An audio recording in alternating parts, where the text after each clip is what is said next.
أما بعد أعوذ بالله من الشيطان الرجيم بسم الله الرحمن الرحيم فسبح بحمد ربك واستغفر إنه كان توابا صدق الله العظيم وصدق رسوله النبي الكريم إن الله وملائكته يصلون على النبي يا أيها الذين آمنوا صلوا عليه وسلموا تسليما الصلاة والسلام عليك يا سيدي يا رسول الله وعلى آلك وأصحابك يا سيدي يا حبيب الله اللهم صل على سيدنا ومولانا محمد معدن الجود والكرم وعلى آله وأصحابه وبارك وسلم۔ تمام تعریفیں اللہ تعالیٰ جل مجدہ الکریم کے لیے اور ہر قسم کے درود و سلام نبی رحمت سید عالم صلی اللہ علیہ وسلم کی ذات والا صفات کے لیے حمد و صلات کے بعد انسان کا سب سے زیادہ تعلق اس کے رب کریم کے ساتھ ہوتا ہے۔ ابتدا بھی مالک کریم کی ذات ہے اور انتہا بھی اسی رب کریم کی ذات ہے۔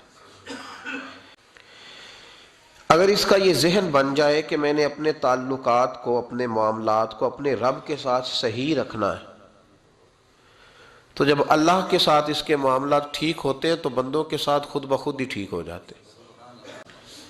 اللہ تبارک و تعالیٰ کی طرف سے اسے نعمتیں ملتی ہیں، رب کریم کی طرف سے اس پر عطائیں ہوتی ہیں۔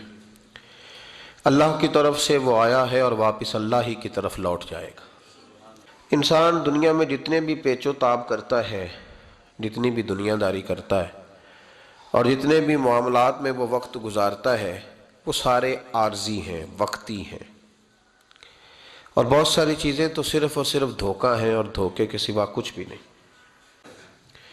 اگر خشیت الہی پیدا ہوتی ہے، خوف خدا اسے نصیب ہو جاتا ہے، اور اگر اللہ تبارک و تعالیٰ کا قرب اسے میسر آتا ہے، اس رستے کا یہ سفر شروع کر دیتا ہے، تو بندوں کے ساتھ تو معاملات ویسے ٹھیک ہو جاتے ہیں۔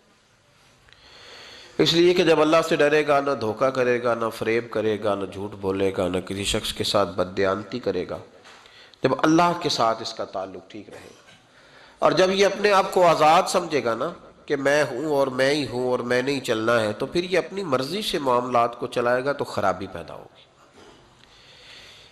اللہ تبارک و تعالیٰ کے ساتھ انسان کا جو رشتہ ہے، اس میں انسان کی کچھ کمزوریاں آڑے آتی ہیں، گناہ ہو جاتے ہیں، غلطیاں ہو جاتی ہیں۔ ان غلطیوں کے بعد اپنے رب کریم کے ساتھ اپنے تعلق کو مضبوط کرنے کے لیے اللہ رسول نے جو ہمیں وظیفہ دیا اس کو استغفار کہتے ہیں۔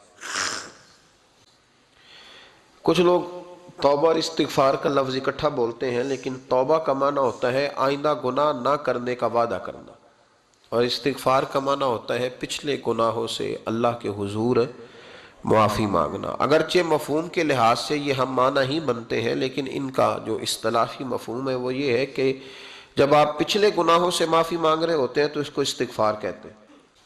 استغفار ویسے اس کا لغوی معنی تو ڈھانپنا ہوتا ہے، یہ غفر سے بنا ہے، لیکن اس کے اصطلاحی معنی یہ ہے کہ جو گناہ انسان سے ماضی میں ہو جائیں ان سے معافی چاہنے کا نام استغفار ہے۔ اللہ تعالیٰ نے اس استغفار کو بڑا پسند فرمایا، بڑا پسند فرمایا، اور یہ استغفار کے جملے مالی کو اتنے پسند آئے کہ اللہ نے نبی پاک علیہ السلام کو بھی حکم دیا، کہا محبوب آپ بھی میری بارگاہ میں استغفار کریں۔